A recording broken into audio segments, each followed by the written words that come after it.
चाहूंगा, ये मुल्क यहाँ पर हमारे हजरत सब बैठे हैं। हम लोग हमेशा जितने जमात के लोग हैं यहाँ पर हमेशा पेशलिया जो एक इंसानियत को पैगाम देती है, जो इस दुनिया को मानवता के रास्ते चलने की ताकत देती है, हर धर्म और हर कौम मजहब की इज्जत करने का नाम है इस्लाम।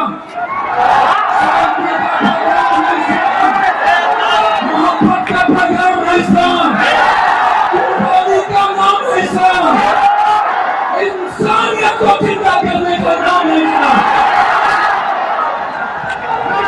ये नहीं पता चलेगा इन्हें, इन्होंने नहीं पढ़ा धर्म की किताबें, इन्होंने नहीं पढ़ी रामायण, इन्होंने नहीं पढ़ी गीता, इन्होंने नहीं पढ़ी कुरान, इन्होंने नहीं पढ़ा बाइबल।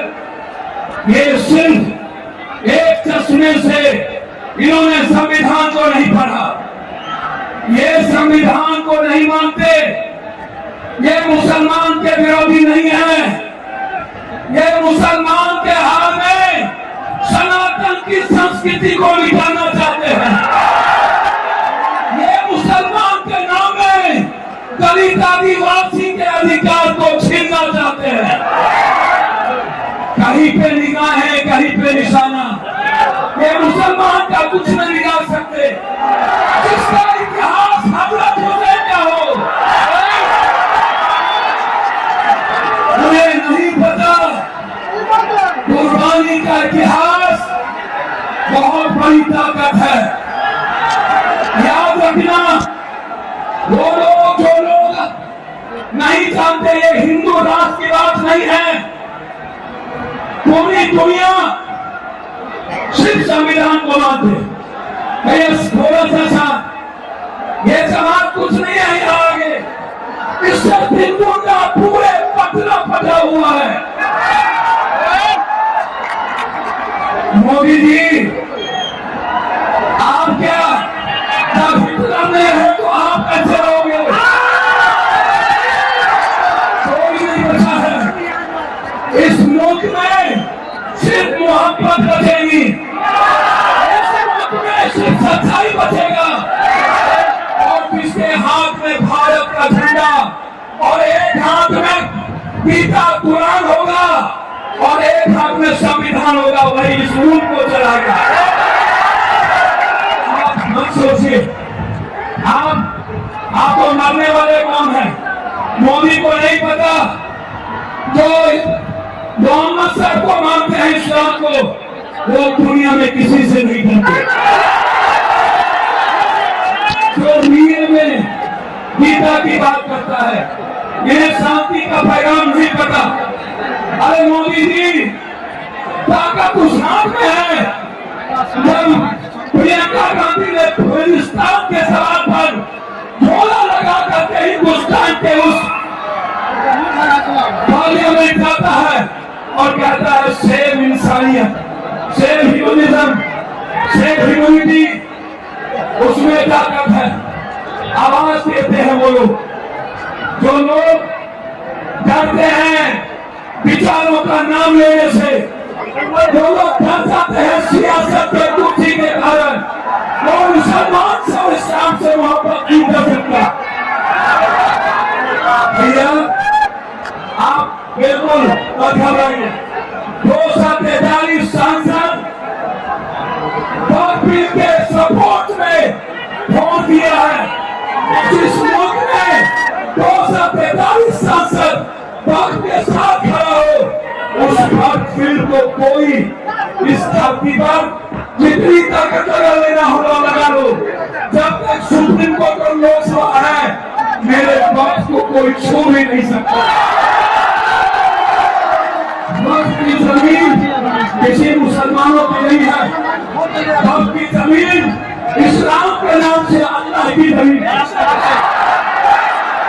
वक्त की जमीन, अरे मोदी जी, मुसलमान जमीन नहीं छीनते। यदि सबसे बड़ा जमीन छीनने वाला कोई सौदागर है, वो बीजेपी है, कोई और नहीं है।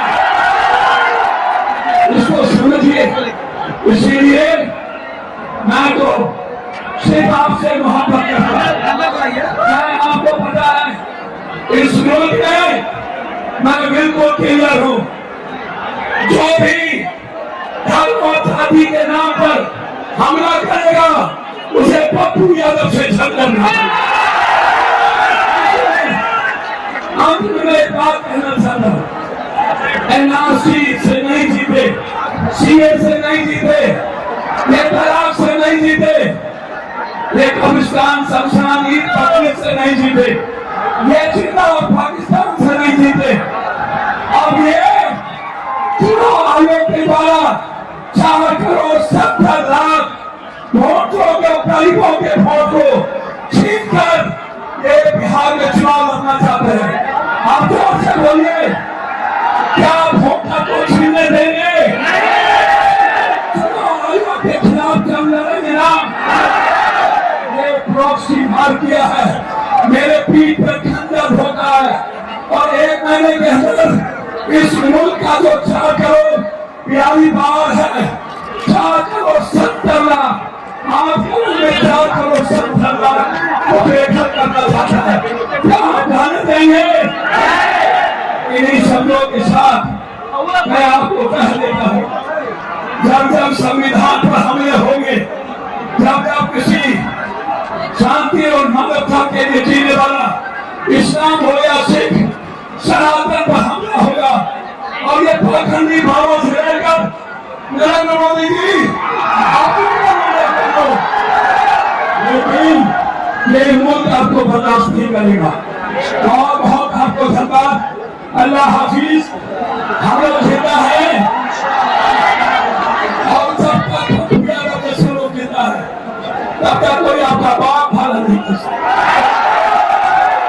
हमारे हजरत साहब ने आदेश दिया और हजरत साहब ने सभी को खाने की व्यवस्था किया। देखिए देखिए बिना खाए नहीं रहेगा जब तक